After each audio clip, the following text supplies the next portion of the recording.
land down under. But the tranquility of paradise will soon be shattered by the scream of the racing engine. The players are ready to launch a dogfight on the beach.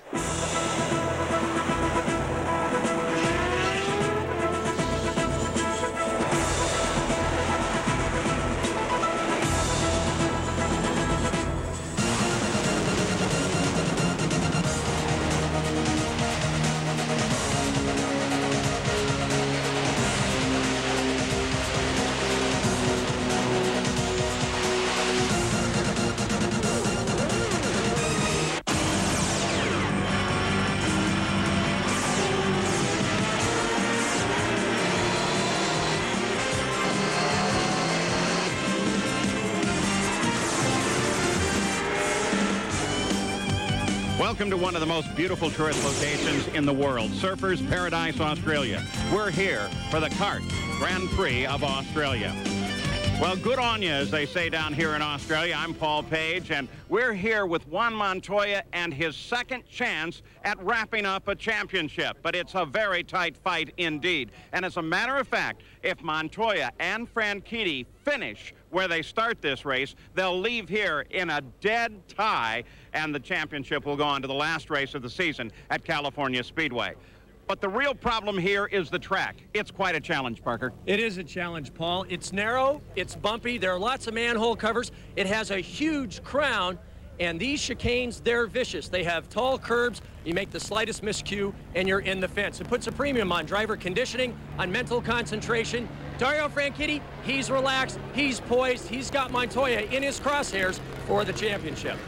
And it was an absolutely phenomenal qualifying lap that gave Franchitti his second pole of the year, but more importantly, a very precious championship point. He now trails Montoya by 12, trying to keep his title hopes alive, and this is the next to the last race of the year. He was 1.3 seconds faster than Montoya. That's a huge difference, but also important the fact that he's had success in the street circuits, 2 wins and a pair of seconds. And his teammate, Paul Tracy, between Franchitti and Montoya. Could that be a blocking factor early in the competition? Let's go to Jan Beekes. Well, Gary, for Juan Montoya, he has not been a happy camper this weekend. He hasn't been able to find a balance in the car, in particular through the chicanes. If he gets aggressive and gets up over the curbs, the car slips and slides, he loses grip and lap time. Now, his engineer, Morris Nunn, has not been able to find the cause, and in fact has told Juan Montoya, don't use the curbs. We haven't been able to fix the problem. Now, his record on the street circuits this year have had him see checkers or wreckers. 3 times he's won, but 3 other times he's been on the wrecker. He doesn't necessarily have to win this race, but he certainly needs to finish it. And what is that scenario, and how does Dario Franchitti keeps his hopes alive against Juan Montoya? Well, there is, in fact, the scenario. Generally speaking, though, Dario Franchitti will be starting ahead, specifically speaking, and if he does and stays ahead, then the battle will move on. So let's take a look at that starting field with Dario Franchitti picking up the extra point for qualifying on the pole. Brian Herta will start on the outside. In the second row, it's Scott Pruitt and Paul Tracy to the outside of the second row. Tracy did have the provisional pole. And row 3, Michael Andretti with Montoya to the outside. In the fourth row, Adrian Fernandez and Tony Kanaan. The fifth row, Mauricio Guzman on the inside, Cristiano Damata to the outside. In the sixth row, Max Pappas and Greg Moore. The seventh row, Christian Fittipaldi, the winner at Road America, and Gilles de Ferran. Row 8, Patrick Carpentier and Elio Castro Neves. Jimmy Vasser is on the inside of the ninth row with Michel Jourdain Jr. outside. The 10th row, Jan Magnussen and Naoki Hattori. The 11th row, Mimo Gidley and Robbie Gordon. The 12th row, Mark Blundell, who was quickest in the morning warm-up, and Richie Hearn. Row 13, Andrea Montermini and Al Unser Jr. And alone in the 14th row is Walter Salles. Now let's take a look at some of the onboard cameras for you. Richie Hearn looking right at you. Tony Kanaan, very strong this weekend as he has been on the street courses all year long. There's Adrian Fernandez. There's Juan Montoya. We'll be keeping plenty of track of him and Michael Andretti. Here's the way the track looks at Surfers. It's the second longest on the kart schedule. Top speeds 190 miles an hour, but the rest of the corners 45 to 65 miles an hour. They'll shift 38 times per lap. That's almost 2,500 times during this race. It's bumpy. It'll take a mechanical and physical toll. There's the long run down alongside the beach, and in this race, 65 laps. It's 2.8 miles around, as Parker suggested, and pit stops could come as late as the 15th lap for the first stop. Of course, that depending on the course condition and the yellow flags, full course yellow flags. The weather here has moved from cloudy to sunshine, back to cloudy again, and even some light moisture early in the morning, but the forecast is for a good afternoon for racing in Surfers Paradise, Australia. Franchitti, the pole sitter. There is Herta. They will come into formation as they come off of the final turn here. And, of course, the real key is back there with Montoya. It's difficult to pass here. What will he do to keep the car safe and to get up and get around and do battle with Franchitti? Remembering, too, that Paul Tracy sits between Franchitti and Montoya on the grid. That may help Barry Green's team and their fight for the championship. Now acceleration begins. Paul Tracy makes a move early on, trying to drop in behind. And the green flag comes out. Here we go. 2 races to go in this season, and they're running at Surfers very tight down here into the first set of corners. A chicane, everybody up on the curbs. Through safely thus far. Great start by Paul Tracy in the drivers' meeting. They didn't want to repeat at Houston. They said that if the left side got off before the right side, they'd throw the green. That's exactly what they did. Paul Tracy quickest after the first day of qualifying. He had to set out the second day. Great start for Team Green. Keep in mind, they've won 3 of the 6 street races in 1-2 formation. Phenomenal feat. Oh, Tony Kanaan tries to jam it down along the inside and battles with Gilles de Ferran. De Ferran on the inside now. And Cristiano D'Amata comes up alongside Tony Kanaan.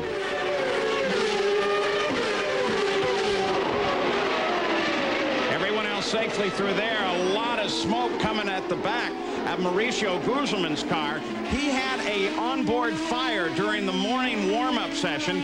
They got it put out and thought that they had everything fixed. Let's hope that that's just oil burn off on the header pipes.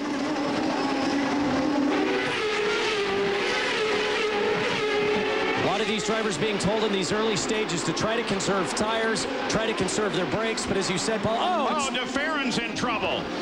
Already we have a car in trouble. It's Gilles de Ferran. Fortunately, he's at an opening that they can get him clear and off the course pretty quickly. Course condition is local yellow there only. Keep in mind, Walker Racing, one of the few teams on Goodyear tires. We've talked about it in the past. Takes a few more laps to get the Goodyears up to temperature than the Firestones. And with the bumpy conditions here at Surfers, it plays a big role in trying to maintain that position, especially in the starts and restarts. We could see how aggressive Gilles was at that start, and it just got away from him under braking here. Gets into the wall with the right front and then the right rear. Everybody else gets past clean. The first lap now complete. Dario Franchitti leads it. Look, view down on that very tight left-hander that brings them away from the beach and back toward the interior of Surfers Paradise. Gary Gerald, Mauricio Guzman, do they know what the problem is? Well, Mo is convinced that he has an oil leak. That's what he told the crew on the radio. I don't know if he's got instrumentation that would indicate that or not, but from the pits that hadn't been confirmed. You saw it, however, there in the back of the screen as the field came through. There was an awful lot of smoke. Tony Kanaan darts out again. He's been the most active thus far as he tries to do battle with Greg Moore. Gilles de Ferran's problem, Jan Vikas. Well, according to radio communication, Gilles just called back to Derek Walker and said, I got on the brakes and the car turned right. And obviously we saw what happened. He's out. One of the problems with the street circuit, the huge crowd in the roads, it's very easy to fall off the center of the track. And as they came down into this section at turn number 8, I think that's exactly what happened. He got off camber on the backside, and the car made a right-hand turn under braking. This section of the course turns them away from the beach, then back to the right, and actually on to the island where the pit straightaway is located and all of the pit suites. To make that swing onto the pit straight now. Scott Pruitt runs in second. 2 laps complete now. And he's staying right with Dario Franchitti. What a great run for this guy who's off to Winston Cup next year. The best qualifying position for Toyota to date, third place. Scott also got a tremendous start with Paul Tracy jumping Brian Herta, and he's maintaining that second place. Remember, he won this race back in 1997. He's always been very, very quick here, and here he is right at the front. A great run for Scott Pruitt and the Arcero Wells team. The rest of the field comes through. You get a glimpse of Juan Montoya. Montoya remains in 7th place, just ahead of Greg Moore. Now on board with Montoya. He's got quite a way to go, quite a distance to make up, if in fact he wants to try and wrap a championship up here. But of course, it's very, very early to try and make any moves at all on this difficult circuit. Mauricio Gugelmin's troubles, Gary? Well, we think that he's had to pull off. He called in on the radio that he thought something broke. Then he said, I've lost drive. So it could be gearbox or drivetrain related. Apparently, the day is done at a very early hour for Gugelmin, who started up top 10. Yeah, and with that excellent start, that's sad, sad news for Mauricio Gugelmin and the Pac West team. So it's Dario Franchitti that has led the first 2 laps at Surfers Paradise, Australia. Scott Pruitt runs in 2nd, and Paul Tracy sits now in 3rd. Back at Surfers Paradise, Australia, with an onboard fire, Christian Fittipaldi pulls it off the end of the course. This fire started while he was running down the previous straightaway. He recognized it was there and then drove into the runoff area so they could handle it properly. He did a good job there, and it's been a very disappointing weekend for Christian because he was so quick on the opening practice. They went backwards in qualifying. He got it all locked up trying to get this thing slowed down. I think he was probably putting oil out the back as well. Good bit of heads-up driving there by Christian to get it down to a safe place where there were fire marshals. Christian Fittipaldi was running in 11th at the time of this problem. This will be his first DNF of the year. Now, remember, several races he was not on the circuit owing to injuries suffered in a testing accident in St. Louis right after that great win at Road America. Here's his teammate, Michael Andretti. And here's what happened to Christian.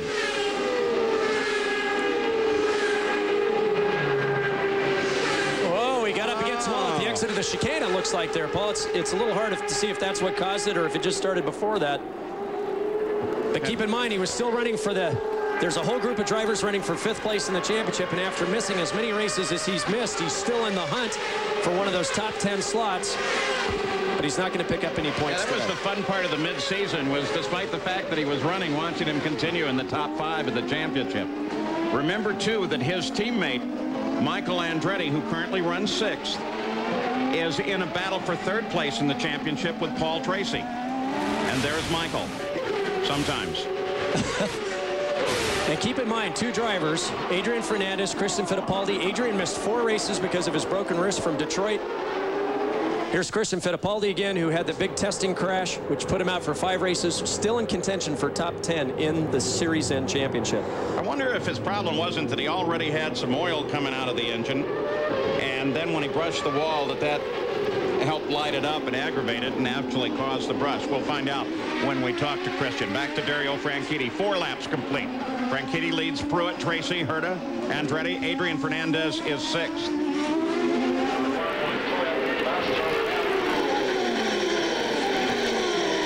Now, the officials of the race are reporting that this man, Paul Tracy, is going to get a black flag, a drive-through penalty, that penalty being assessed because he passed Brian Herta prior to the start. Well, there are going to be some conversations about that, Paul, because that's exactly the full focus of what was brought up at the drivers' meeting. They didn't want to have another repeat that if the guy in the front row had fallen asleep or had problems trying to get the power down, trying to get to that green flag, that the rest of the field should have to then do another lap or another 2 laps trying to get this race going. Everyone agreed if the guy on the left side, the pole sitter, got the start and everybody could go with him, that's how they were going to start it. So I think there's going to be some discussion about this. It was Brian Herta that brought the whole concept forward for everyone and saying, look, we shouldn't knock off a start just because somebody isn't there. I'm sure we're going to hear a little more conversation on that. Back with Michael Andretti, Montoya behind him. Well, here's a change. Now that whole thing is under review. They're going to withdraw the black flag for Paul Tracy and talk about it a little bit more. We'll go back and take a look at the start for you.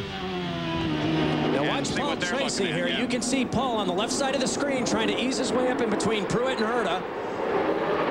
As they cross the green flag here, Tracy's clearly in front of Brian Herta, but I think the problem here is that Paul needed to stay behind Brian in his line. He switched lines, and I think that's where the controversy is. He needed to stay within his line behind Brian Herta. Yeah, it's not the simplistic call that it might have been on the start at Houston. Montoya trying to get his way around Michael Andretti with 6 laps complete, 65 the scheduled distance. Montoya has a shot at it. Wheel to wheel with Michael. On the outside, Paul. Oh, unbelievable. Wow. He gets it done. How does he do that? Montoya, who has been truly struggling. Now Kanaan starts to work on Michael with the car most of the weekend. You have to ask what's going on with Michael. Maybe that's the problem, because look, Montoya is already gone well ahead. Yep. Michael closes a bit under braking, but Kanaan's definitely working on Michael. Well, I think Greg Moore, look at him. He's had a great run thus far. Well, Michael may be slowing down just a little bit, but I think he just lost a lot of momentum coming out of that second chicane, allowed Tony to get a run on him. Michael defended the inside, regrouped, and now that they're cleanly onto the back straightaway, I think he's all right, although Tony's having a look down the inside. Other cars on the move. Elio Castroneves from 16th up to 12th. Greg Moore, 12th to 9th. Michel Jourdain, 18th to 13th. There's the start again.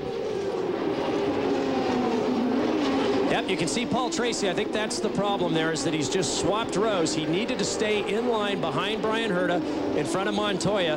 And as they come to the line, he has passed Brian Herta. You can see it right there.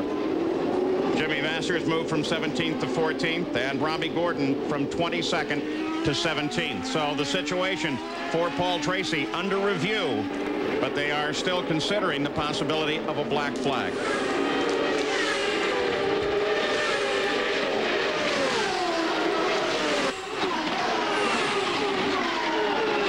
Dario Franchitti, the teammate to Paul Tracy, crosses the line, completing 7 laps.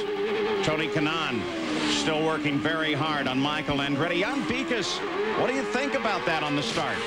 Well, I think the key issue is that by the letter of the law with the rules, Paul Tracy could not do that. But does a discussion in the drivers' meeting where they all collectively decide that if someone stumbles at the start, if you can go around them, will that supersede what has been already written in the rules? That's the problem. The crews see the replay. They say, hey, in the rule book, you can't jump your row. They want Paul Tracy penalized. That was a good lap. That was a good lap. And obviously, that's still under discussion. Which one takes precedence, the written rule or the discussions prior to the race? Well, that's a good point. It actually, I guess the discussions, if accepted, become sort of a supplemental regulation to the whole thing. But it almost seems like in today's world of litigation and close parsing of phrases, that maybe you want them to read back exactly what you're talking about as the new supplemental change. It was not issued as a supplemental. It was just a discussion in which they decided, okay, that's the way we're going to handle it. Andrea Martin, quick spin. They're going to get him started again. Kart safety team gives him a push. Off he goes. With 7 laps in the books, we've got 7 cars in the 1-minute 30-second bracket. Franchitti, Pruitt, Tracy. Of course, Montoya, as you would expect. And then Castroneves, Jourdain, and Vasser. Everybody else in the 137, 138 second bracket range. Adrian Fernandez runs in 5th. Hoping for a good result this weekend as well, but at the front, Dario Franchitti still doing everything he needs to stay alive in the championship fight at Australia. There's the field as it sits. Franchitti has led from the drop of the green flag. They are still reviewing the situation in Paul Tracy, currently running 3rd place. A discussion of whether or not he will be black flagged for a drive-through owing to the move that he made on the start of the race. But again, it's in part the result of discussions held before the race on how the drivers would prefer that they handle the start. Juan Montoya has moved around. Yeah, there's some debris out on the front stretch. That looks like a nose calling. Well, we've got a report that on Helio Castroneves, the nose box cover came off the car, and he told the team in the radio that he couldn't see. They told him back to crack his visor. I don't know if there's another problem or an oiling problem or anything like that that relates to it, but some interesting going on there. It's laying out in the middle of the track. In fact, Montermini just came around it. They do have the course condition flag out just ahead of it.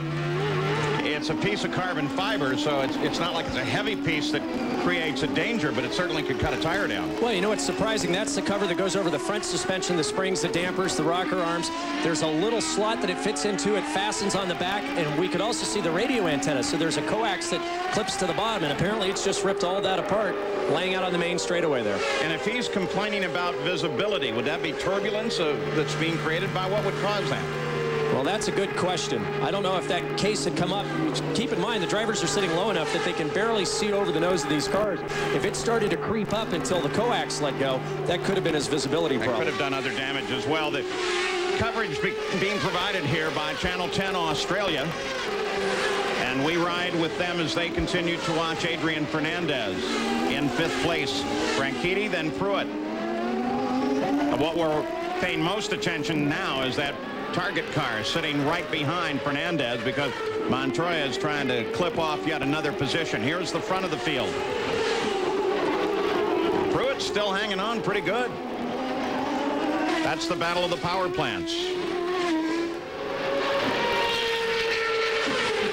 All right, the Paul Tracy situation. He still sits in 3rd, still under review. Gary Gerald, what do you think? Dennis Swan just came running up to talk with Tony Cicali and Barry Green. We got a radio transmission that there was a violation. A drive-through penalty may be instaured. The lobbying continues. I don't know if that's the final definition or not. We are told now there will be a black flag for Paul Tracy. Huge. I'm not even sure how to address that one because certainly my understanding was that could happen. It's the switching from side to side that I'm sure cemented his fate. So Paul Tracy will abandon 3rd place. He sees the black flag for the first time now as he flashes over the line. His teammate Dario Franchitti is still the leader. 11 laps are complete. Scott Pruitt is running 2nd.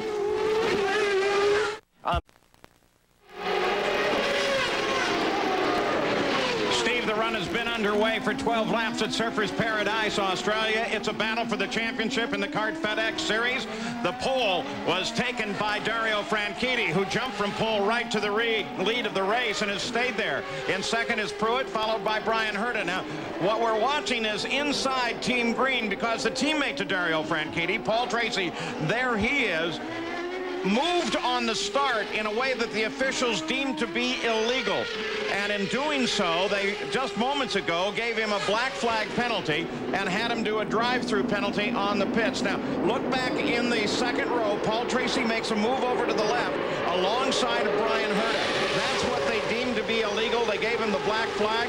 He went into the pits in 6th position, slowing down from 3rd, came out of the pits in 10th. There still seems to be some confusion as to why that call was made, but the best guess is it was because of Tracy's move from the right side of the course over to the left. Is that the way you're following it, Gary? Yeah, I believe that's the case. Barry Green on the radio to Paul Tracy just before he actually drove down through pit road said there is no more argument, Paul. Chief Stewart says drive through. They'll stop scoring you if you don't come in. Obviously, Tracy is extremely irate, and he fired back a couple of expletives on the radio. He's a very, very unhappy camper, and who can blame him at this point? He's just lost a lot of ground.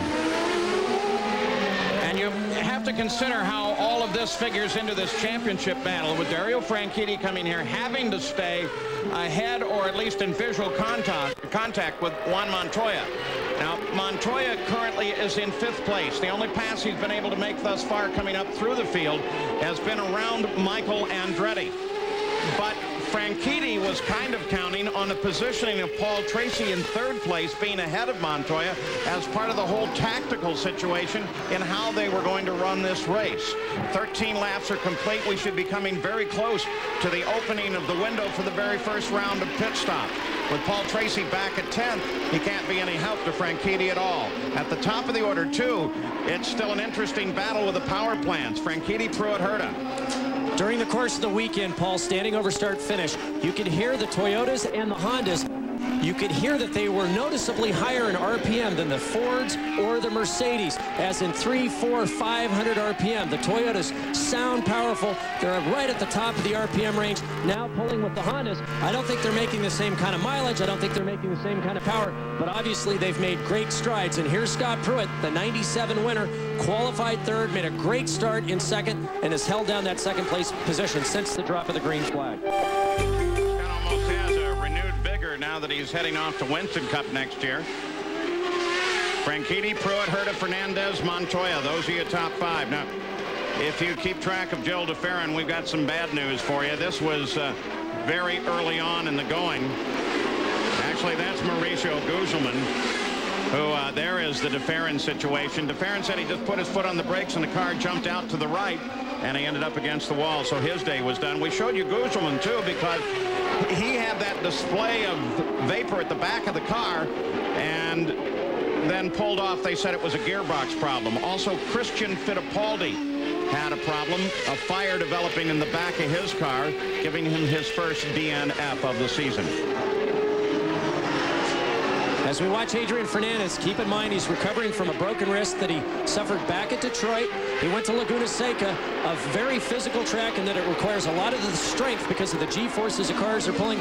He went to Houston, low-speed corners, but he said it was so bumpy, it really hurt his wrist. Now he comes to Surfers, a very physically punishing circuit. Lots of bumps, lots of manhole covers. The crowns of the road forces the car to the outside, and he's been struggling all weekend long with that sore wrist, but you would never know it watching him from the outside. Currently in fourth position, running in the 1 minute 36.5 second bracket range. One of the fastest cars on the racetrack now, behind Carpentier and Juan Montoya. There's one other car here struggling with a bit of an uphill battle. It belongs to Helio Castroneves. He currently runs in 12th place, but the small carbon fiber piece that sits over the top of the front shock absorbers apparently ripped loose from his car and landed out in the middle of the track. They since have been able to get it out of the way, but if that goes away, Parker, it takes both telemetry and voice communication. So Helio Castroneves, Jan Beekes, they can't talk to him, can they? No, they can't. As a matter of fact, they also don't have the telemetry. Here's the actual piece that came off. It is not a structural piece of the car. It just covers up the dampers and the front suspension. And here's the two antennas that you're talking about. One is for the radio and one is for the telemetry. They have lost it. They're not going to worry about trying to replace this with the antennas. They might replace it aerodynamically at the first pit stop, but they won't worry about trying to hook up these antennas. Again, it's not structural. He can run just as fast. They just don't get the same information here on pit road. We mentioned, too, the problem with Christian Fittipaldi, a show of fire at the back of the car. Now he's with Gary Gerald. He's made the long walk back into the pits. He's talking with one of the Cosworth Ford Racing engineers, Mike James, and we'll get a quick word here with Christian in just a moment to find out exactly what ended up putting him out. Great disappointment for the man who a couple of years ago was involved in one of the most spectacular crashes we've ever seen down here at Surfers. And now, Christian, can you tell us what ended up happening? Some kind of problem either in the turbo or the engine, but we honestly don't think it's the engine. Everything was running okay, and it was way too early stages in the race to say something. I think I had done only a lap and a half or 2 laps. Well, we appreciate your time. Thank you. Thank you. Christian Fittipaldi, one of those, along with Michael Andretti in the Newman-Haas stable, that will remain in terms of their driver complement the same for next year. This has been a very interesting time in Surfers Paradise because of the difference in time to the United States and the fact that most of the teams stay at the same hotel. It's been interesting to watch all of the drivers and owners from different teams meeting in the lobby, meeting in the restaurant, and talking about what everyone feels sure is next year's deal. The quick hands of Montoya, currently 5th, chasing Fernandez, but not very successful at it. Well, 2 laps ago, they told Adrian to go up on his fuel, use a little bit more power to try to get away from Montoya, and he's done exactly that. We're expecting fuel stops in the next 9 or 10 laps. Montoya struggled a little bit all weekend here. He'd start to put a lap together. Keep in mind, this is the second longest course on the kart series. You make a small mistake, you've blown a very long, expensive chunk of time out of your session. It was difficult to try to put those laps together. Having problems going off over the curbs here, which you need to do, you have to be very aggressive in order to get the most lap time out of the car. So Montoya remains in 5th. Franchitti, his only combatant in the championship, remains as the leader. 17 laps are complete. It's Franchitti, Pruitt, Herta, Fernandez, Montoya. That's the top. At Surfers Paradise, Australia. Beautiful high rises that surround this track. And it has been throughout the weekend a constant show and festival here in Surfers.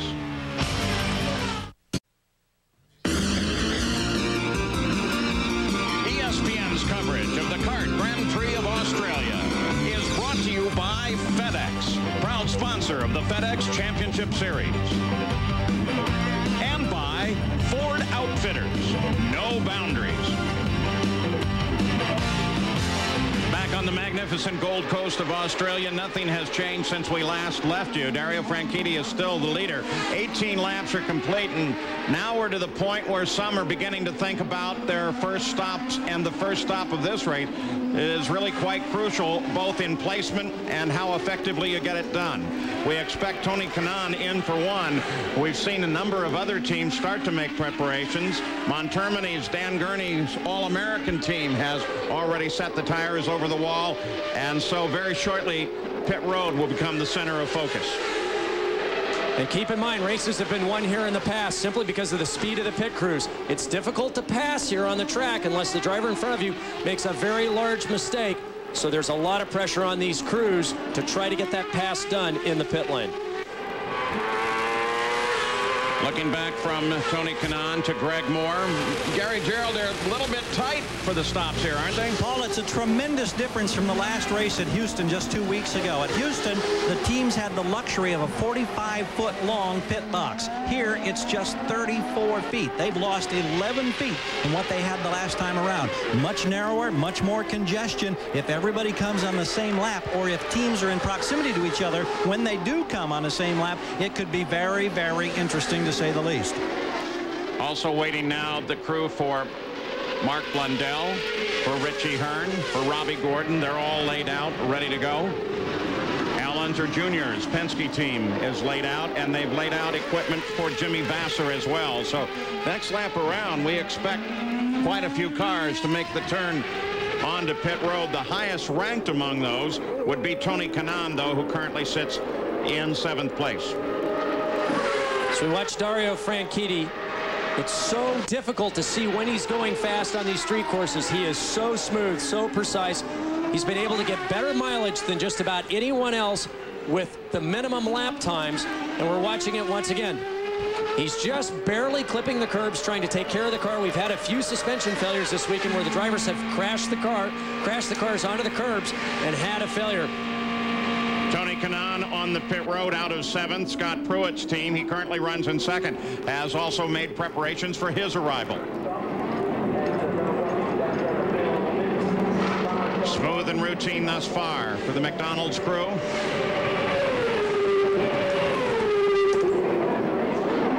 And that's a drive-through for Tony. Waiting, Dario Franchitti should be in on the next lap. We have no information on Montoya and their plans. Scott Pruitt certainly will be in from 2nd place at the end of this lap. Robbie Gordon completes his stop. Mark Blundell completes his. Vasser is away. Richie Hearn. 50 miles an hour, the speed limit here on a curved pit straightaway.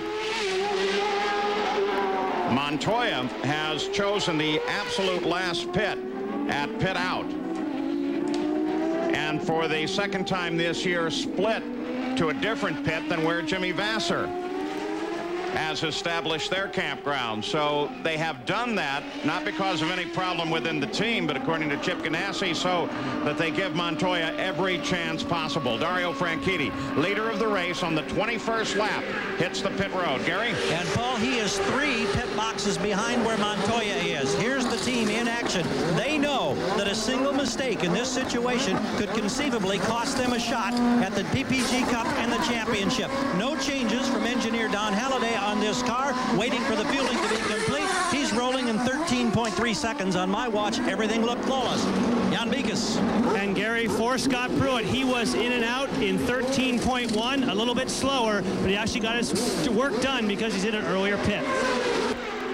Michael Andretti gets away. Cristiano D'Amata and Elio Castroneves both in the pits. Looked like Castroneves was cocked a little sideways and a bit away from the fuel hose when he came in, Parker. And actually, it was a great crossing. They had to hold Scott Pruitt just an instant. As Cristiano crossed, they put Cristiano in his pit box sideways. Car into the barrier, one of the players' cars from Team Forsyth. The broken wheel for Patrick Carpentier.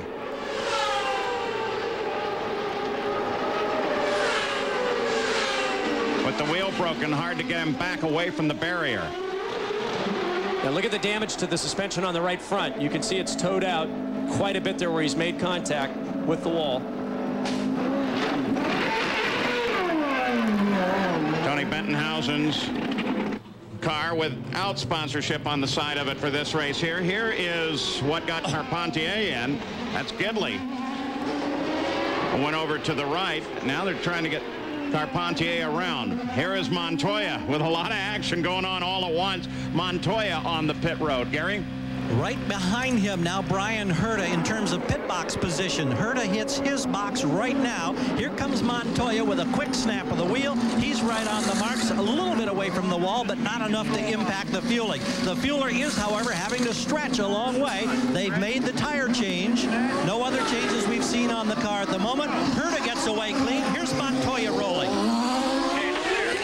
Adrian Fernandez assumes the lead of the race, but now his crew is laid out, waiting for Fernandez to come in. 22 laps of the 65 are complete.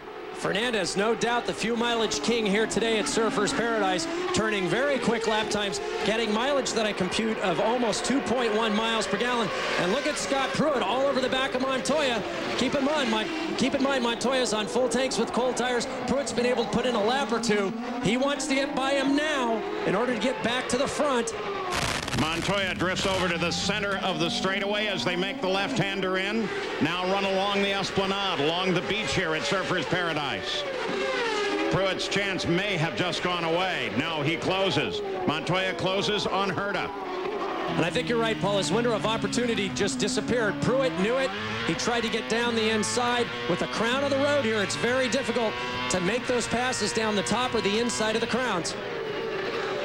Richie Hearn, off-course excursion, stop. Sounds like the engine's off. So with 22 laps complete, Al Unser Jr. slows down. Every time you think that something else is going to go smooth, somebody else has a problem. Let's go to Gary Gerald. Watching the crew now for Patrick Racing, work for Adrian Fernandez. Been tremendously focused this weekend. Admits that this has been the toughest test for his injured right wrist. It's very sore, but he's had great fuel mileage. He'll see if he can put it to his advantage now with a 14-second stop. And he was able to extend that stop 3 laps over the people that came in first. That could play huge dividends for this Pat Patrick Racing team. If he catches the next stop, extends it up to 6 laps from the guys that came in early and catches a yellow just right. You can see he's come out just in front of Brian Herta. He's got to drive extremely hard to try to keep Herta behind him here. Oh, Herta almost catches him. Al Unser Jr. climbs out of his car by the edge of the race course as this battle goes past. Herta comes down to the inside, but the yellow flag was flying going into the corner. I think there's going to be a problem there. Montoya goes by as well. Here comes Pruitt trying to get by Fernandez, but clearly the yellow was out there. That's going to be a call for Chief Stuart Wally Dallenbach, because as they came down into that corner, now look at Herta trying to block Montoya, going down over the marbles there on the inside, and we've got a full course yellow, Paul. So the twin flags come out at the start-finish line. Our first full course yellow of the day will slow this field. There's been so much going on. There's a great deal to sort out, including that last maneuver. We'll go back and take a look at that turn 8 situation. Here they come. Now watch the corner station. Green at that point, beyond Little Al, but it's yellow going into this corner because there's a car sitting in the runoff. Naoki Hattori is sitting there, so the question is it when you see the yellow or where the incident is actually located? That's a tough call. Well, in fact, it has been part of an ongoing discussion of what do the international rules that they're using this year really mean? Can you go when you get to the next screen or go when you see it? Right now, they're saying you can go when you see it.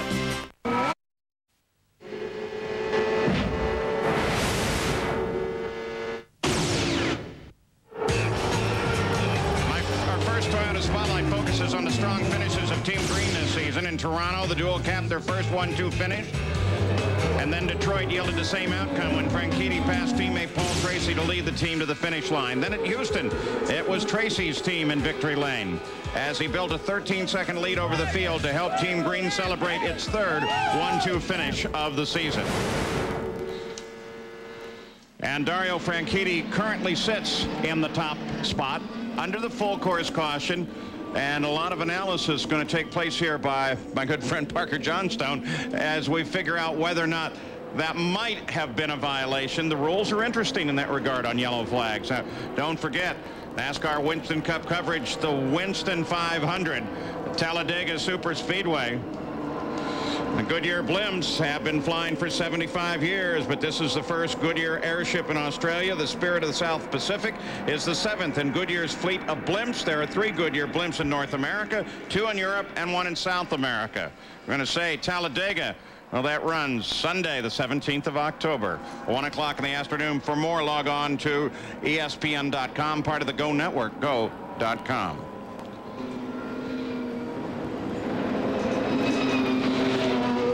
Richie Hearn, you saw him in the runoff.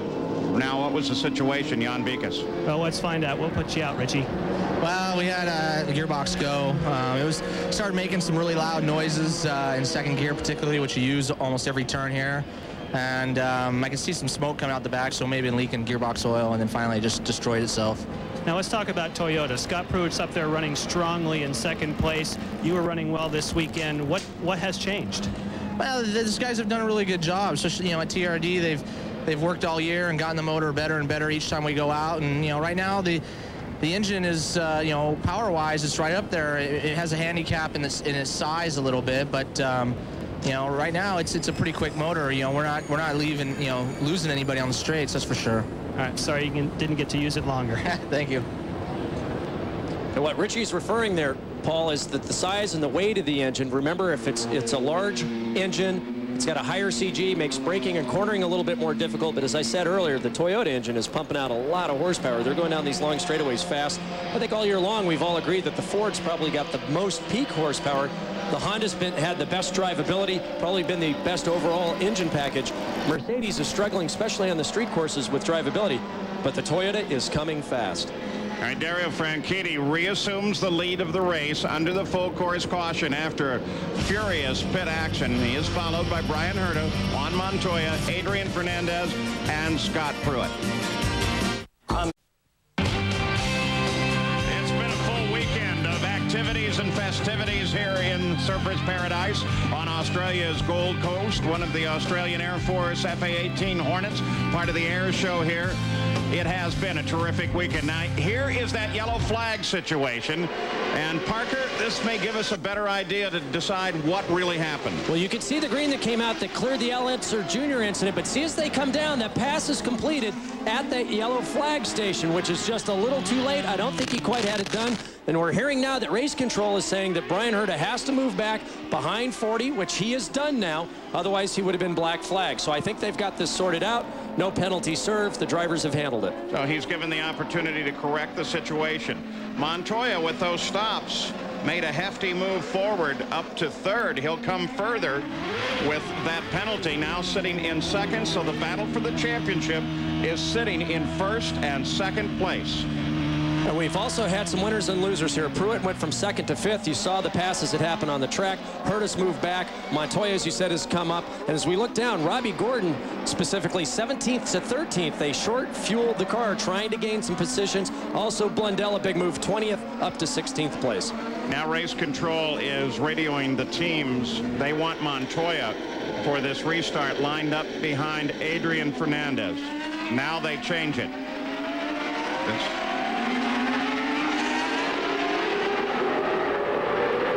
We're going back to green.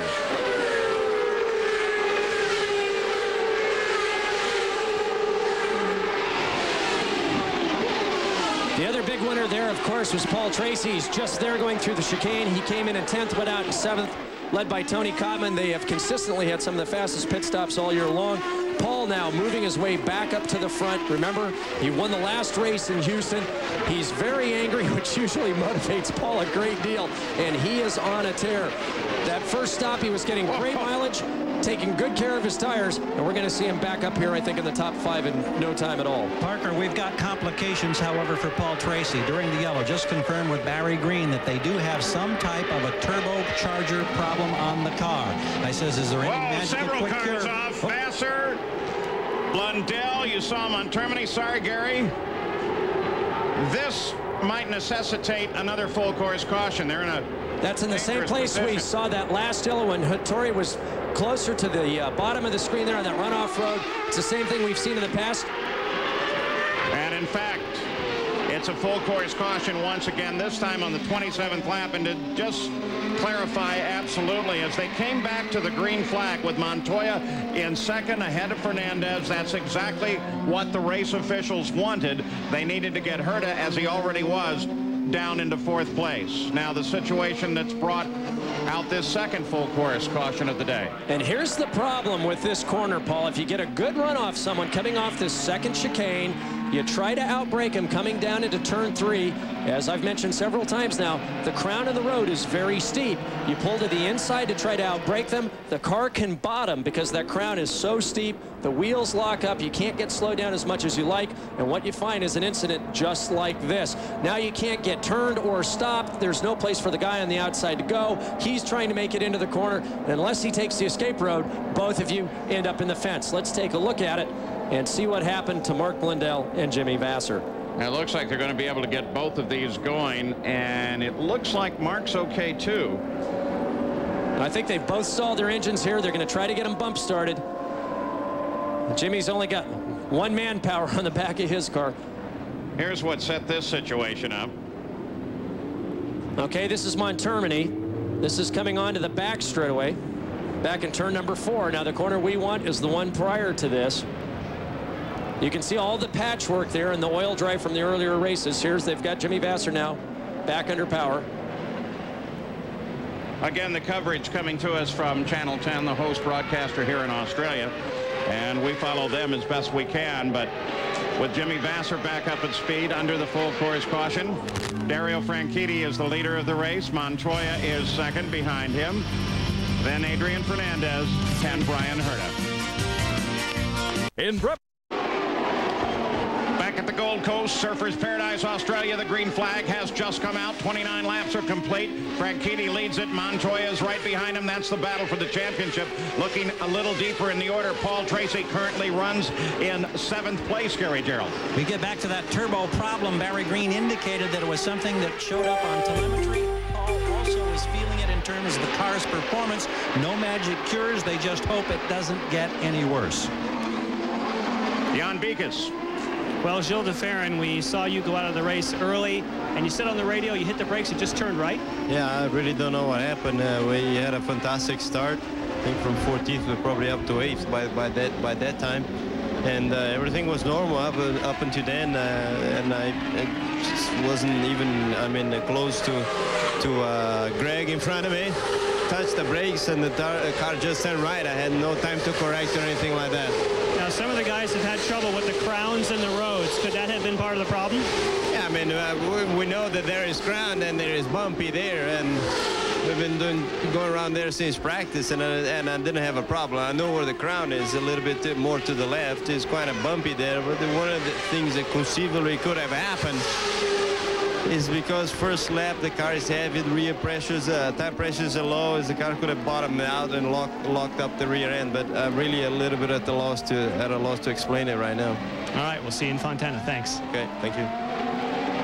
Tony Kanaan got around Greg Moore. You saw that. Here's the interval to 2 at the top of the order, first and second. Here comes third place Fernandez. Brian Herta with Scott Pruitt all over the rear wing of his car, back to the front. And remember, this is the battle for the championship. Franchitti's job is to try to stay ahead of Montoya the entire run. Montoya needs to not only get past Franchitti, he needs something else to happen to put Franchitti at least 2 or 3 positions back. And as we watch these two cars, watch how well Franchitti's car handles the curbs. As soon as Montoya gets up on the curbs, the car is greatly disturbed, throws them offline. Also notice on some of these shots how quickly Franchitti's car points into the corner. It transitions very, very quickly, whereas Montoya is having to throw the car into the corner. Use those quick reflexes and hand-eye coordination in order to try to catch the ensuing crash. I've watched him all weekend long. He's probably crashed 200 times here, Paul. He's just not hit anything. And here's Franchitti just silky smooth. On some of these shots, you'll be able to see the difference here. Gary Gerald, on that first round of stops, you had the opportunity to watch both Montoya and Franchitti. What's their tire situation? Talking with the Firestone engineers, and Joe Barrieri was saying that for Franchitti, and I think this relates exactly to what Parker was just saying about driving style. He said there was exceptional rear tire wear for Franchitti, but Montoya's rears were, he said, at least 90% used up. Many of the teams reporting that they'd lost all real function of the rear tires as they ran the last few laps before the first stop. So clearly the change in driving, or the difference in driving styles, reflected in the tire wear when they came in and made the first change for new rubber. And in this case, the use of the word exceptional, Gary, meaning really good. Exactly. Exceptional meaning very, very good tire wear. Many more laps apparently were still left, but of course Franchitti needed fuel. And Franchitti is incredibly smooth. They are, owing to the 2 full course cautions, still pretty tightly bunched. 31 laps are complete. They're approaching the halfway point of this 65 lap race. 2.8 miles around, really 2.79 and some change. During the morning, we had a bit of a sprinkle. It seems to have gone away. The skies overhead are blue and clear, though there are some clouds in the area, but none of them look like rain clouds. And this morning at breakfast, that was probably the primary topic of conversation. All the drivers, as they filed in, wanted to ask, so what do you think it's going to do today? Is it going to rain? Is it going to stay dry? Another gorgeous day here. But we're talking about the difference in styles. What a pleasure it is to watch Franchitti and Montoya. So diverse driving styles. Oh, look at this pass. Tony Kanaan on the outside of Paul Tracy here. Kanaan on the move, but can he hold it outside Paul? He does. Both of them, like all of the top runners, really use the curbs here. In fact, that's a key part of the setup, is to make sure the car can handle the curb.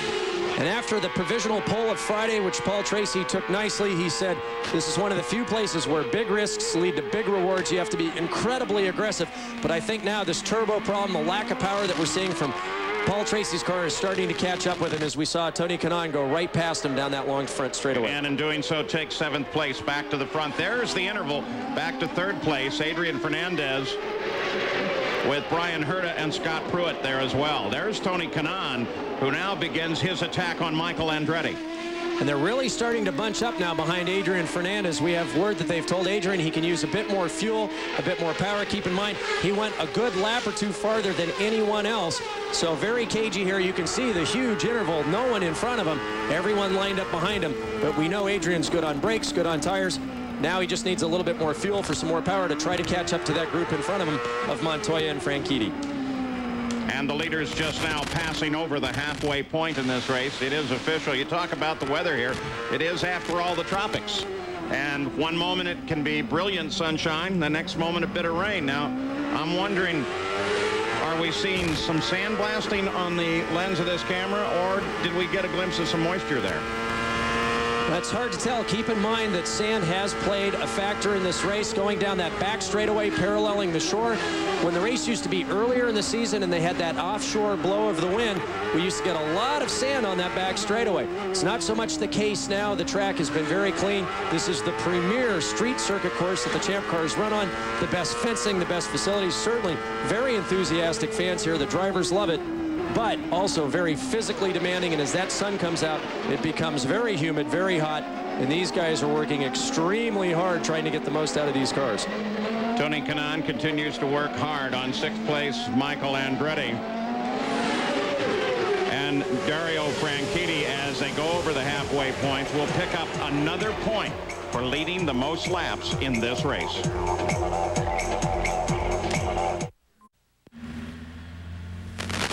We're back at Surfers Paradise, Australia, and we are back under a full course caution. It occurred when Naoki Hattori and Mark Blundell got together. Here it is. Blundell trying to move to the inside and overhaul Hattori. And you can see he's got the front brake starting to lock here. He just doesn't have the pass. Hattori sees him, but really can't get out of the way here, and they both make contact with the outside wall as well as each other.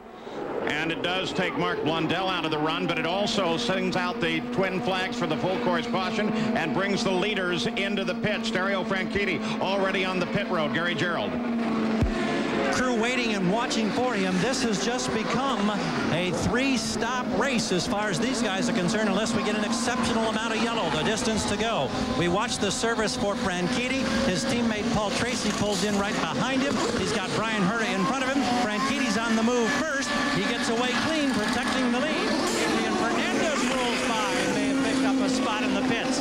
And Montoya loses ground.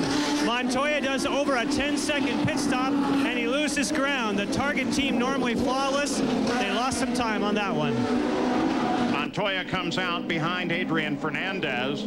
Then Brian Herta and the rest of the gang out behind Montoya.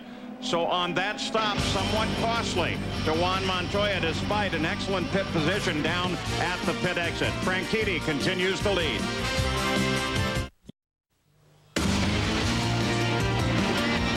ESPN's coverage of the Kart Grand Prix of Australia is being brought to you by Brewery Fresh Budweiser, official beer of Kart.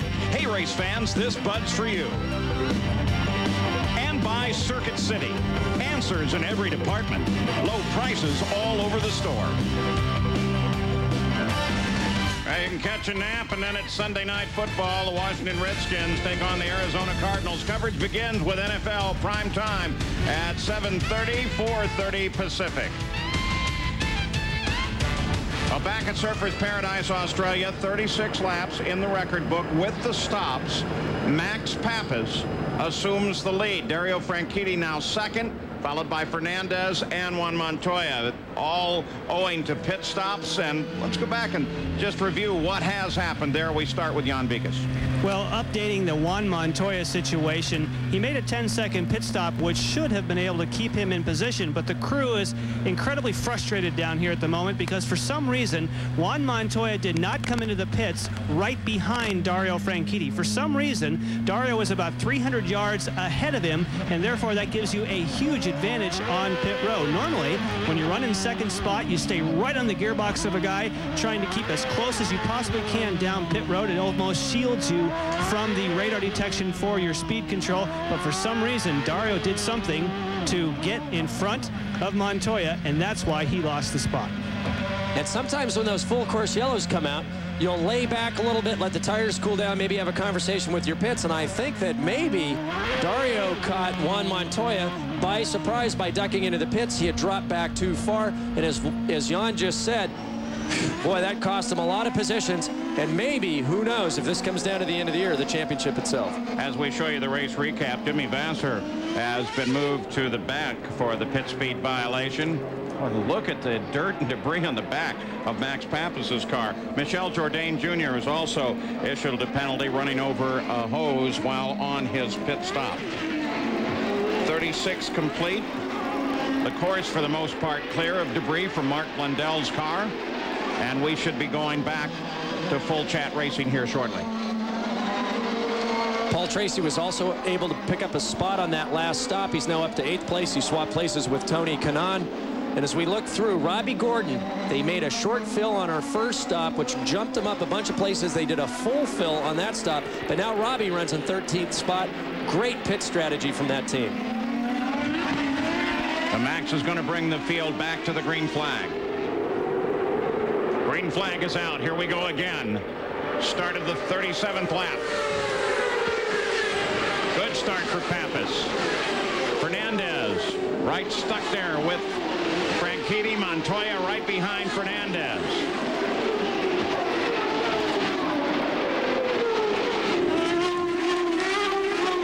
Clean through one, clean through two.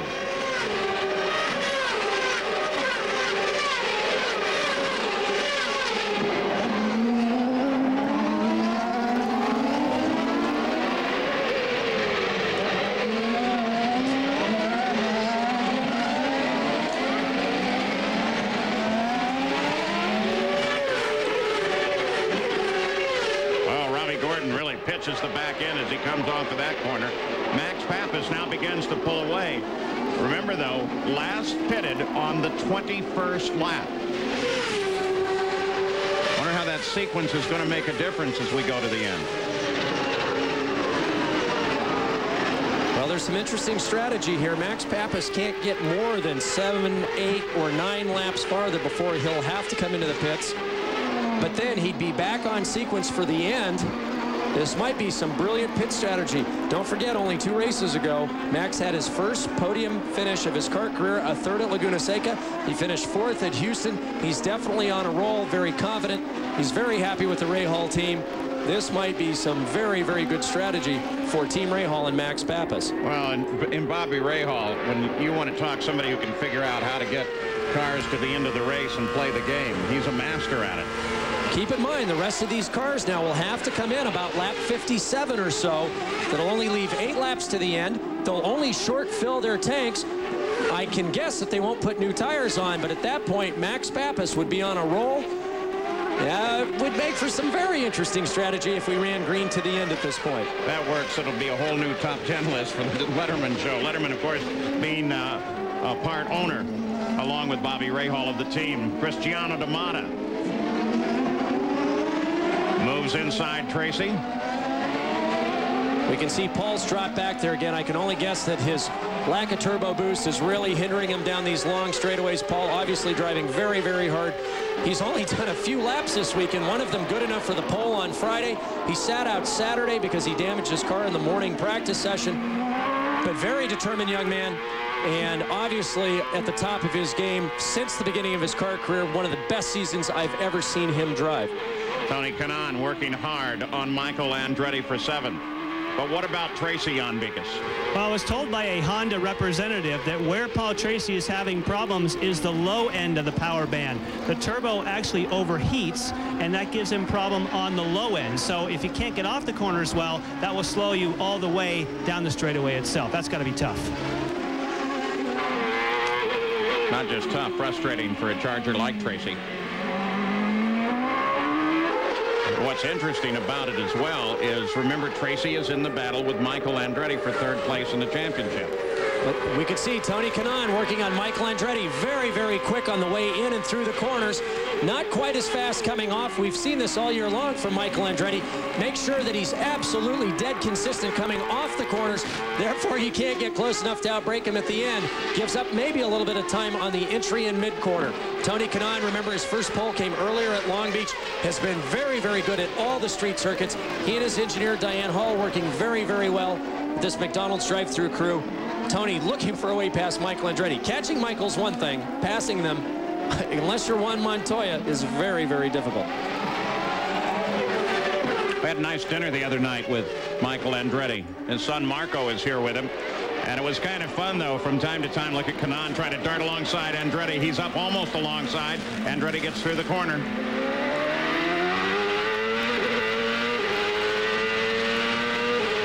It was fun hearing Marco talk about racing, and especially talk about his racing with his dad, and almost as if he really prefers that his dad stay in the grandstand. Well, Little League parents are everywhere, Paul. Well, I think Marco will be quick to tell you that the race he did win this year was with Michael in the stands. That guy was setting the car up. Quick to tell you that. It's got to be hard to show up to any racing event with your father, Michael Andretti, and your granddad, Mario, there. Just a little extra pressure that maybe some of the other kids don't have. Back on board, Kanaan works on Michael. This is a continuing battle for 7th place. And as you mentioned, the championship fight for 5th, 6th, 7th, 8th, 9th, 10th, even down to 11th and 12th is so close between Pappas, Fittipaldi, who's now out of this race, Fernandez, DeFerrin, Moore, and DeFerrin's out obviously as well, Vassar, Brian Herta, and Tony Kanaan. It is wide open for that 5th through 10th position in the championship. And look at Cristiano D'Amata now pulling up into the back of this fight. His first time at Surfers Paradise. Also struggled through the weekend. Went into the second qualifying with a very good car. Had mechanical problems. Look at him take a look down his old Indy Lights nemesis there. Knew that he had a very good race car. They just couldn't get the laps they needed to out of it to put him up a little farther. He thought he could be close to his teammate Scott Pruitt. And now he's worked his way back. You can see Paul Tracy there behind him, still in the picture, still in the hunt. You know, it's funny the way you said that. Cristiano D'Amata, his first time ever at Surfers. It certainly is. That's accurate. He is a rookie this year, but what about Montoya? Every place he's gone. I mean, he's Rookie of the Year 5 races ago. Everywhere he goes, he is, in fact, a rookie, and yet he looks like the longest established of veterans. And I've just kind of given up thinking about that a little earlier in the season, because most people, you think, like Tony Kanaan here or Cristiano D'Amata, they've got a history in Indy Lights. They've seen most of the ovals, most of the street and road courses. And as you said, wow, look at Tony Kanaan working both sides of the mirrors, coming down the pit straightaway. But for Juan Montoya, it doesn't really seem to make any difference. Short oval, super speedway, street course, road course. And the thing is, Paul, he's just not quick by the time qualifying runs around. From the 2nd, 3rd, 4th, 5th lap of the very first session, he is always right at the top of the charts. He is explosive right from the initial green flag of the race weekend. Well, Max Pappas with 41 laps complete. Probably the next 3-4 laps, certainly by the 45th lap, Max Pappas will come off of the lead into the pits, but again, the distance he's been able to carry the car might put him in an excellent position to be back there right at the front at the 65th lap and the checkered flag.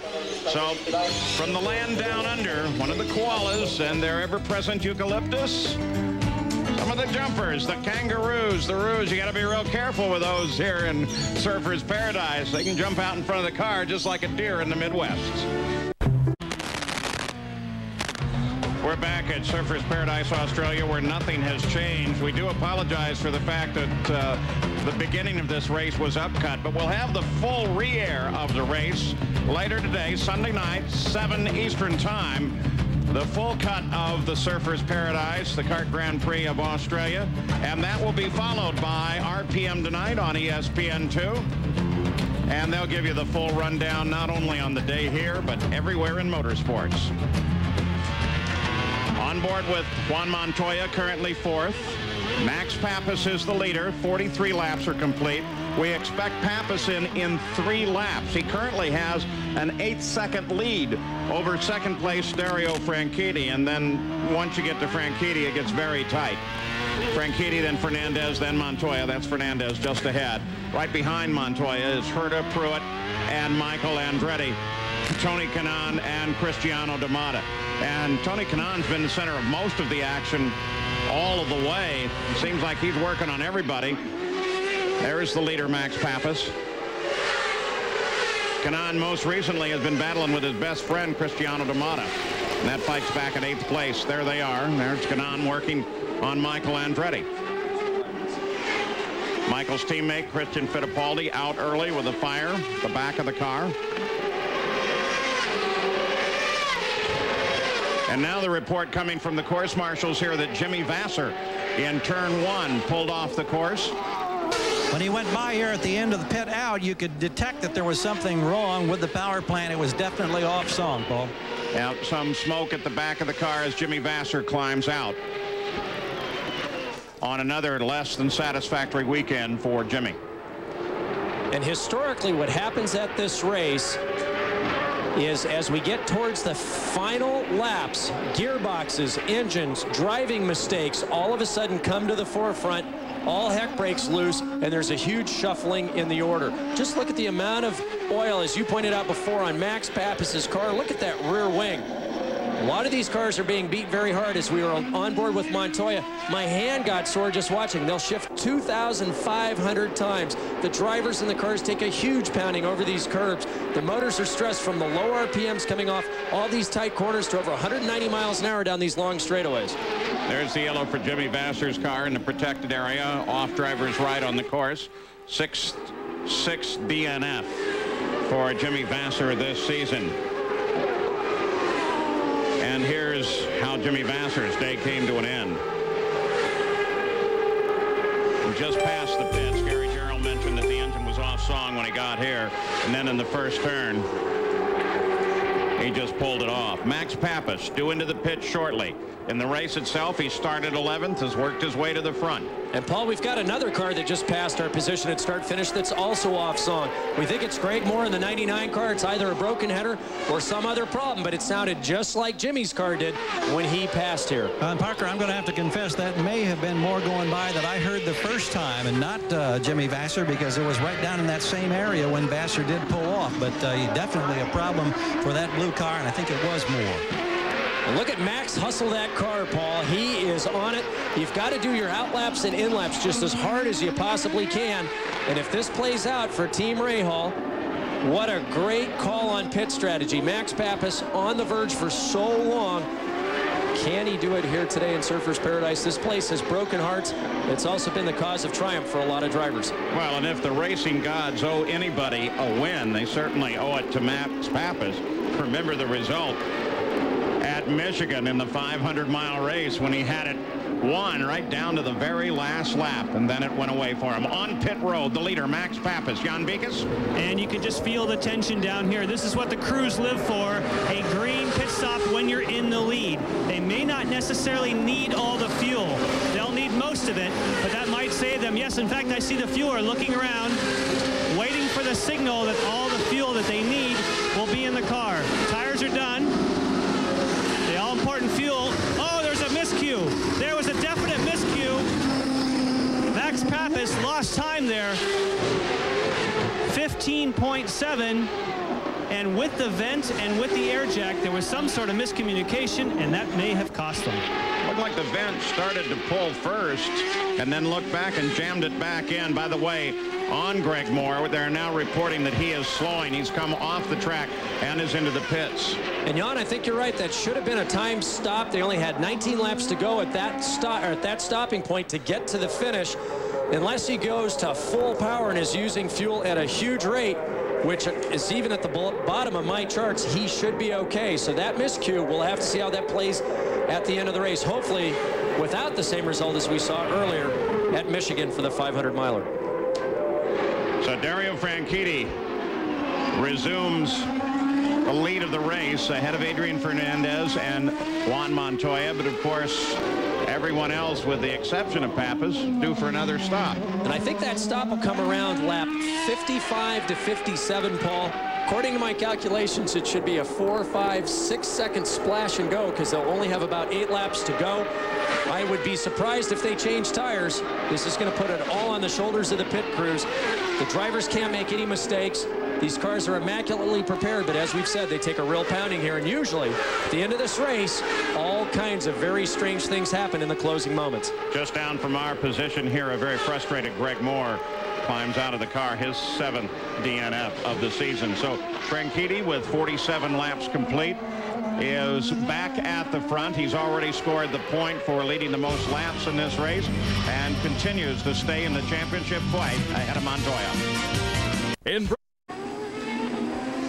One change since we've been away, and it's enormous. Juan Montoya trying to chase and fight, locked up the brakes and went head-on into the barrier. The championship fight will go on to the final race of the season at California Speedway. Remember Houston, his problem there? Came around the corner and there was a car already stopped on the course, interestingly enough. He tried to lay that one off on Chip Ganassi, the car owner, who climbs down from the stand because he had not jumped on it right away with the radio. But in this case, it's all Montoya. The car sits empty. Montoya already away from it, and Parker, here it is. Well, you can see it's pretty simple there, Paul. He got a little wide. You can see the marbles on the track there. Montoya's had problems all weekend long going down escape roads, using the most of the runoff. He hasn't hit anything until now, but he just got in too hot. He locked him up. And when they're not turning, they're not steering. This is just the break everyone else needed to come into the pits for that last stop. So with 16 laps to go, Montoya is out, and Chip Ganassi walks away from the pits. Jan Beekes. And the situation for Juan Montoya, they had just called him on the radio and told him to go up on fuel and go for it. They had realized it would not be a timed event. They were going to have to stop, and they decided to turn up the wick. Unfortunately, that wick went up too fast too soon, and we saw the result. He was trying to work hard with Adrian Fernandez. Now you'll notice the flags out all the way around because we've just gone to a full course caution, and that's coming at a very good time, I would think, for everyone that does have to stop. Well, it is. It's almost perfect timing here, Paul. They've got 26 laps to go. It's going to be very close on fuel. We'll see if they change tires. Leader is in. Gary? He obviously knows that his rival has made a huge mistake. Now this crew has got to be flawless, and Franchitti himself has also got to be flawless. Service, routine, new rubber, lots of fuel. He's gone way ahead of anybody else. Terrific stop. And for Adrian Fernandez, he also had a clean stop. I don't think he's going to be able to catch Franchitti, but he may be able to keep his position. Brian Herta gets away. Tracy really lights him up despite the 50-mile-an-hour speed limit, and he gets back into the fight. But Dario Franchitti, with 15 laps to go, maintains his lead as his rival in the championship battle falls by the wayside, nose of the car against the barrier. Today's coverage on ESPN of the Kart Grand Prix of Australia has been brought to you by Firestone, America's tire since 1900. By FedEx, proud sponsor of the FedEx Championship Series. And by Craftsman, a line of 1,800 hand tools made in America, guaranteed forever, only at Sears. For the second time this season, Montoya has had a chance to wrap up a championship, and both times he's blown it.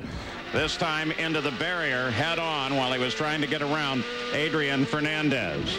And that brings us to our Toyota Spotlight, focusing on the roller coaster season for Juan Montoya and his work on temporary circuits. He won his third ever kart race at Long Beach and conquered the rain-soaked runways in Cleveland. At Vancouver, he once again fought off the elements to take the checkered flag. But the rookie did take some lumps on the temporary circuits. At Toronto, he made contact with Michel Jourdain Jr., ending the day early. And then at Detroit, Helio Castroneves sent Montoya into the wall because of a confusion on the track over a restart. At Houston, miscommunication with his team under yellow resulted in this accident. With Castroneves, for Montoya, the temporary street circuits have been feast or famine. He was hoping he would not starve this evening, but he may. 5th DNF for the year, 4 of them involving crashes. Here's the points the way they are now. Montoya will finish, if they finish this way, with Dario at 205 to 200. Paul, this day has had a little of everything for everyone. I'm so surprised watching the maturity that he has demonstrated all year. These past 2 races, it seems like Montoya is now having trouble handling the pressure. But when we came into Houston, we saw how relaxed he was. He thought he was going to get it sewn up there. Dario was actually quite on edge. We've seen a reversal. I have not seen Montoya make so many mistakes as they have this weekend, and Franchitti has been relaxed. He's been calm. 4 of his 5 race victories have come on street courses. He is the king of the streets. Can he do it here again today? But of course, the race still with 14 laps remaining, a considerable distance, and the fuel game is still very much part of it. What with Max Pappas's out of cycle stop. Gary Gerald, where are they going to go with that with Franchitti? Well, we're with Kim Green, who can tell us, did you get the fuel that you wanted on this last quick stop? Yes, certainly. We're okay on fuel. We'd certainly like to save a bit more if we could. We're hoping this yellow lasts another couple of laps because it's a touch close. Still 13 laps to go, and we'd like to get around the guy in front of us. We hope he has to stop. So there's still a little bit of racing left in this one. Yeah, when you see a situation where you're #1 contender for this championship, now assuring that it's going to go to the final race of the year, there has to be elation here. But is there any problem trying to control that elation and make sure that you take nothing for granted? Certainly, I'm trying not to think about anything except getting through these next 13 laps. Some strange things happen in motor racing, and we'll look at it when we get to the last lap and hope that we come out of here in leading the championship. Nerves on edge down here with Team Green. Thank you, Kim. Let's go to Jan. Well, for Adrian Fernandez, they got all the fuel that they needed and said fuel will not be a concern for the end of the race, but they have another concern. Adrian said just before pitting, he thought that the engine sounded a little bit different than it had done prior. According to the telemetry, the Ford power plant is fine, according to Patrick Racing, but they have a bit of concern and are wondering what might happen when we go back to green. And we should be going back to green very shortly. Currently, it's Jan Magnussen that is at the front of the field. 52 laps complete, 13 laps remain, and the battle for the win is still up. Back at Surfers Paradise, still under full course caution. The Goodyear blimp is one of the most famous corporate icons in the world. The airship, the Spirit of the South Pacific, is the 7th in Goodyear's fleet of blimps. There are 3 Goodyear blimps in North America, 2 in Europe, and 1 in South America. Well, Jan Magnussen is leading the field. He'll take them back to the green flag, but Jan Beekes, he's not going to be able to take them all the way to the finish. No, he's not going to be able to unless for some reason there was a whole lot of yellow. Right now they say they cannot make it. They would have to pit on lap 61. And we are going to stay with you to the checkered flag, the exception of a lengthy full course caution, as they come back with 13 laps remaining. Magnussen, can you imagine how he feels, Parker, sitting in the front of that mess? Well, but imagine he's got Franchitti and Pappas behind him, and Pappas had turned a lap prior to this yellow a half a second quicker than anybody else in the field. He's going to have his mirrors full. Green flag, we're back to racing. Franchitti tries to make his move early and put Magnussen between him and Max Pappas. He gets it done.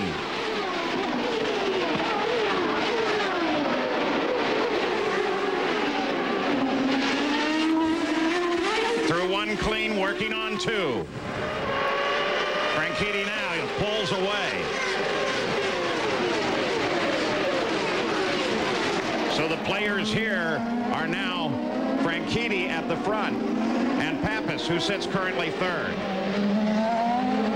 Watch what happens as they come out here. Everyone's getting bunched up behind Michael Andretti. Watch Kanaan, Tracy, D'Amata. It's going to be a good race back here.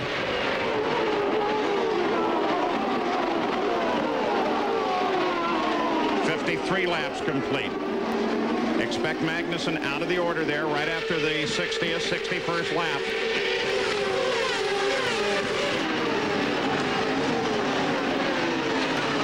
Tony Kanaan, Cristiano D'Amata, Paul Tracy still at one another. Gary Gerald, Juan Montoya. Well, this young man is feeling the championship pressure in my estimation, Paul. He came back, had a brief word with what was left of his crew. Morris Nunn, Chip Ganassi and company had left the scoring stand sometime earlier. He talked with them. I asked him if we could get a word with him. He said no. He ducked under a grandstand, headed back toward the cabines in the rear portion, and he is gone. Obviously, a very frustrated young rookie driver who may have seen a championship elude him here in the late stages at Surfers. Well, may in fact have seen a championship totally elude him, depending on the outcome of the next race. He certainly opened the door for Dario Franchitti. Boy, it's tough when you come back home and find out no one's there, Paul.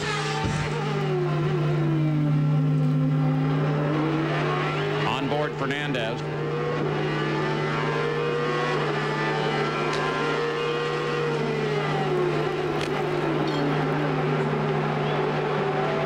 Fernandez, Pappas just ahead, Magnussen ahead of Pappas.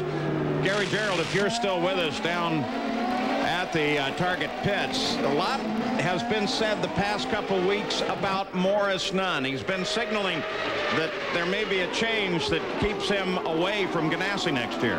Yeah, Morris has said, I've repeatedly told Chip that I will not be with the team next season, that I'm ready to retire. He says Chip keeps telling me, no, you're not. And Chip can be very persuasive. We've known that in the past. He has convinced Morris to come back and work. And Morris gets a lot of credit from Juan and from everybody in this team for what he comes up with in terms of engineering setups. But right now he says, no, I won't be with this team next year. He says, I may just be playing golf. He said, also, there have been some casual conversations about running other operations, but he said, I will only do that if all the championship necessary funding for a championship is there up front to start the season.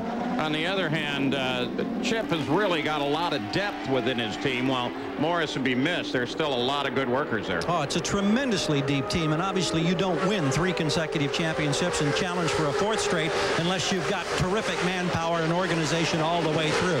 Chip Ganassi is hugely competitive. It's a tremendously well-funded team. They've done virtually everything right the last 3 years. They will continue to be very strong contenders, no doubt, whether or not Morris is with them. And don't count Chip out. He may still convince Morris somehow to be with him in 2000. Now 10 laps, just under 28 miles remain. And from a driver's perspective, almost more important than the engine, the chassis, the tires, is that engineering-driver relationship. That's your security blanket. That's who gives you confidence. That's the person you can turn to when things aren't going right to try to get things back on track.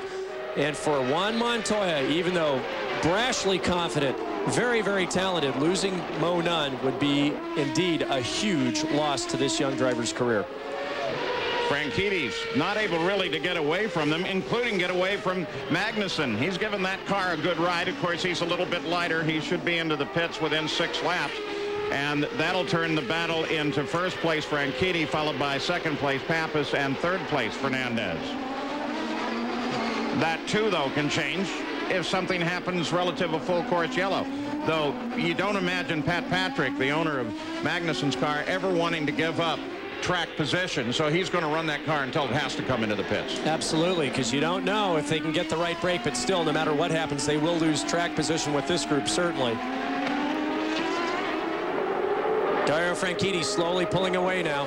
The only car in the 1-minute 30-second bracket range. In fact, he went into the low 136-second bracket range. Everybody else now trying to pull up with him. Now it's 1.7 seconds between Franchitti and Magnussen.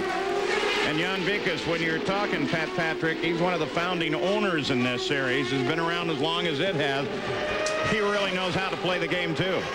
Well, he does, and that's why you have 2 cars. And they simply decided at Patrick Racing that, okay, we have Adrian Fernandez, Jan Magnussen. Let's just take 2 different strategies. We will pit Fernandez, we'll leave Magnussen out, and we'll just see what happens. That way, whatever happens for the race, you've got both those 2 bases covered. There is Fernandez, currently 4th, will come to 3rd when that stop is made. We've had another car pass our position with the engine off song. We don't know if it's header, turbo, but certainly in these closing stages, as I've said before, gearboxes, engines, even drivers now start to fade, start to make mistakes. Things happen at this point in the race. Parker, that may well be Montermini. His car said to be running rough. Race control, in fact, wants him to pull off so that they don't have to do a full course yellow for him in the event he couldn't get to a safe place. Montermini drives for Dan Gurney. Gurney's pit is directly across from our booth position, and that crew is out and over the wall. All-American racers ready to give service to Montermini when he gets around. But now they pull the equipment back away from the wall. At least they pull the tires back. The refuelers remain out.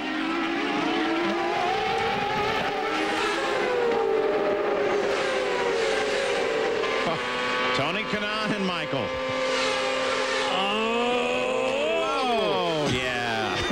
I was wondering there for just a minute. Sooner or later, you got to step on that middle pedal. I mean, Tony got as far as he needed to get the pass done, but the problem is that crown of the road, the entry, he's off on the marbles on that side. Michael just said, well, I don't know where Tony's going to brake, but I'm just going to brake later, and I'm sure Tony was thinking the same thing. I don't care where he brakes. I'm going to brake later, but at some point, somebody's got to do something, and Michael took advantage of it. Is that the point where guys like you and Jan Vikas, who have both raced in the series, but both also been racing school instructors, keep saying you got to drive your own race? You really can't look at where he is? Well, you do to a certain point. I mean, you want to go as deep and then a little bit deeper. I mean, probably the most brilliant pass I've ever seen was around Michael Andretti when Zanardi did it at Toronto year before last, because what he did is he put on the brakes the same time Michael did. Michael then backed off, and then he let go of the brakes and rolled farther into the corner and got the pass done. I mean, it was just one of the most brilliant passes I've ever seen, because drivers aren't normally thinking that well at that point in a pass. But you go as deep as you can, but at some point, you've got to stop where you have to stop no matter what the other car is doing. So you're not going to count the Zanardi on Brian Herta at the top of the corkscrew. Well, now what would be a illegal pass? Some people still contend that maybe that pass wasn't as planned as Alex would like to have everyone believe. And I'm amongst that group of people. So. Oh, as long as I'm here in Airborne, I'll try and save it. Maybe exactly. I can save it to the lead. Here comes Tony again. Now he's right. He's as far up as he needs to be. But does he have the angle? Not there. Michael's playing fair. He's letting Tony come all the way up along the inside, but the problem is you've got to turn back to the left there. He just doesn't have the angle. Michael's leaving him looking at nothing but curbing and grass, and Tony just can't get far enough in front to muscle Michael back out of the way to get back on the racing line. Michael is somebody that you can trust on the course. Don't forget, after our coverage here, Sports Center will be up next. And they'll get you up to date on everything other than the world of racing.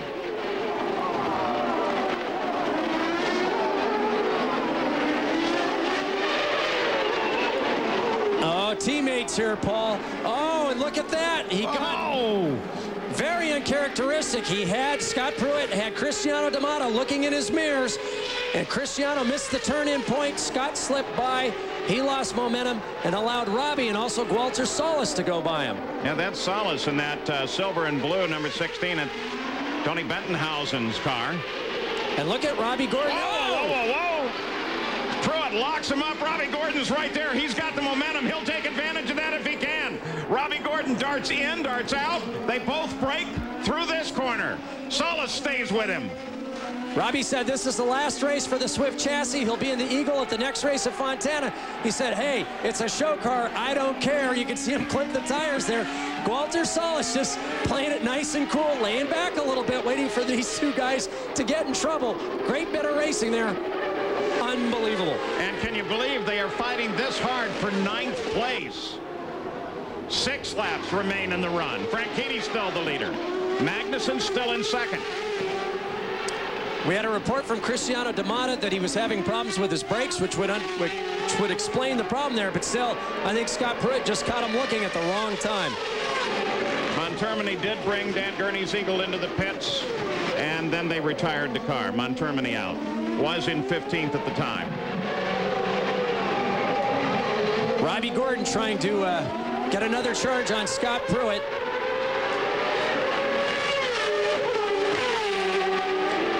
And now we've got a report that Cristiano D'Amato is having engine oil related problems. And like I said, the last few laps, finally the cars just wear out from the curb jumping, the incessant pounding on the brakes, the acceleration, clipping of tires, rubbing up against the walls.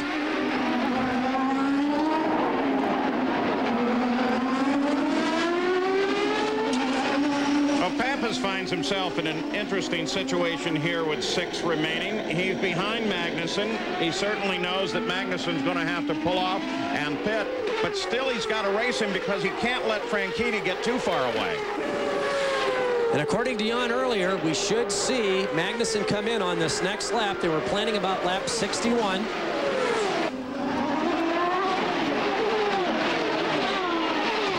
And no matter what Franchitti does, Pappas obviously wants to try to put some distance between himself and Fernandez, Herta, and the rest of the battle behind him. Kanaan and Michael remain at it.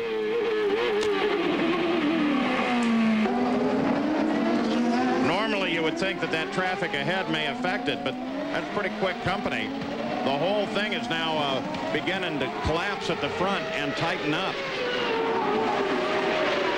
Gidley, course marshals are reporting, has a small fire at the back of his car. There he is. There's the fire. He should be able to get that off course safely. 5 laps to go now. Franchitti still leads. If the Patrick game plan is played out, Magnussen should stop at the end of this lap and refuel the car. And right on time here at Surfers Paradise, the radio communications between the drivers and the pit crews are lighting up with drivers reporting oil pressure lights, oil temperature alarms, having problems with the gearboxes now. Lots of chatter on the radios. Surfers Paradise is doling out its punishment with only 5 laps to go. A lot of the drivers now worried as to whether they can make it or not. Just saw the interval between Dario Franchitti and second place Magnussen, who keeps out after coming across the line at the 61st lap. Good stop then at the end of this one. We saw on the front of Magnussen's helmet there the indication of how much oil is being sprayed onto this racetrack. The front of his helmet is absolutely covered. But notice Dario Franchitti, the Scottish flag on the top of his helmet, the Italian flag on the side. Look how clean his car is, Paul. It's nice when you're the leader. And there is Gidley. They finally got him off the edge of the course, and they're hosing down the back of the car where he had that small fire. 20 has been told that they will come in. He's told to come in. That's Magnussen at the end of the lap, as predicted. Now reports that there is some smoke showing at the back of Cristiano D'Amato's car. Remember, he had fallen back, and Parker had speculated of a problem in the engine department.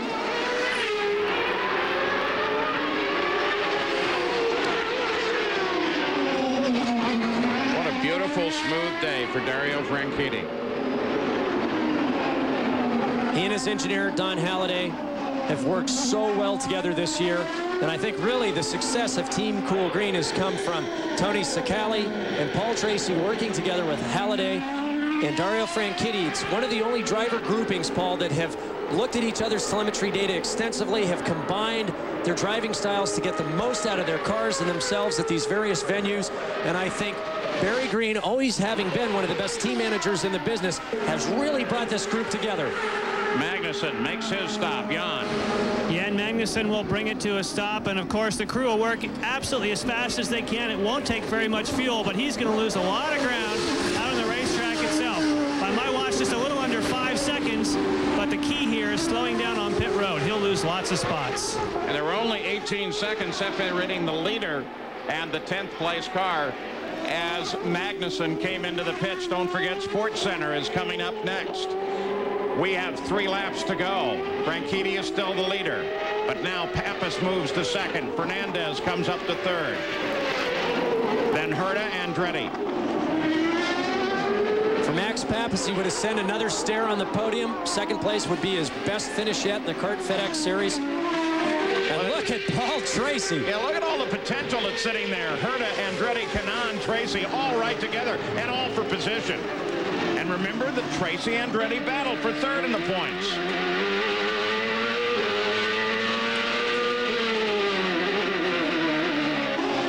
A lot of speculation as to where Brian Herta will end up next year. He's raced so well these last few races, but right now he doesn't know where he'll be for the next season.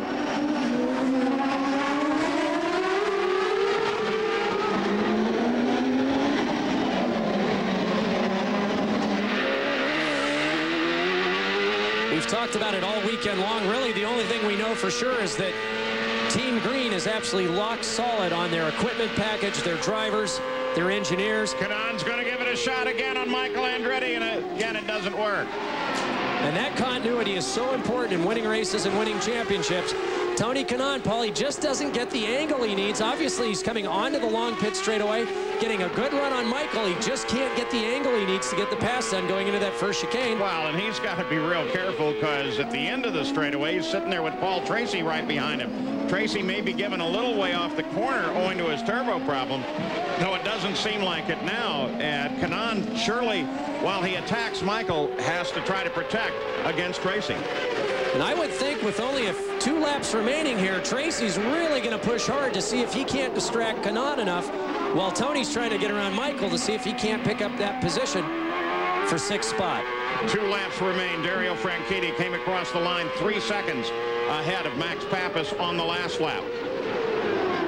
Franchitti, Pappas, Fernandez, Herta, Andretti. So Franchitti on Vicas. Well, the only instructions they are giving him are keep plenty of margin at the exits of all the corners. And obviously on a street circuit, in case there was any little wiggle or anything, you want to be sure you didn't have contact. And it appears from what I've seen on the monitor, he is doing just that, while most of the action, as you said, is behind him. We're going to apologize for this in advance, owing to the length of the race and the time that we're running. We are not going to be able to interview Dario Franchitti at the end of this run, but it looks like in one lap you will see him win, and you will see the championship go on to California Speedway in Fontana, California, as his battle with Montoya continues, and he will take the points lead to the race at Fontana. There he is, Dario Franchitti, working the last lap. And the mindset for Dario Franchitti, very different than anyone else in this race. You can see the distance he's giving himself out to the walls, giving himself a few feet. He still has to stay on it, has to stay focused, has to concentrate. If he starts to slip out of concentration now for just a moment, he could throw it all away. But for Max Pappas, Fernandez, and the group behind him, they're all pushing extremely hard. Cristiano D'Amata comes into the pits. Of course, he has been reporting trouble. Paul Tracy will remain, if he remains in position, in third place in his ongoing battle with Michael Andretti in the points. But Dario Franchitti, who this year the Scotsman has proven to be the master of the temporary street circuits, and this is as tough as they come. In his quest for the championship, he has done everything required to this point, and he will leave here with 9 points over Juan Montoya and with the victory. Max Pappas will now chase him to the line. Here comes Dario Franchitti, and Dario Franchitti takes the win at Surfers Paradise. The Gold Coast is golden for Dario. Max Pappas will scream for the line in second place. Third place is Adrian Fernandez. Despite the race-long battle, Kanaan is not able to get around Michael. There's the point standing with a 9 points lead. In 2 weeks, we'll be at California Speedway, Fontana, California, for the final race of the season and the battle for the championship. Unofficial results of the race, but Dario Franchitti for Barry Green, that smiling man in the center, has taken the victory and the lead in the points fights. We'll see you in 2 weeks at California Speedway. This has been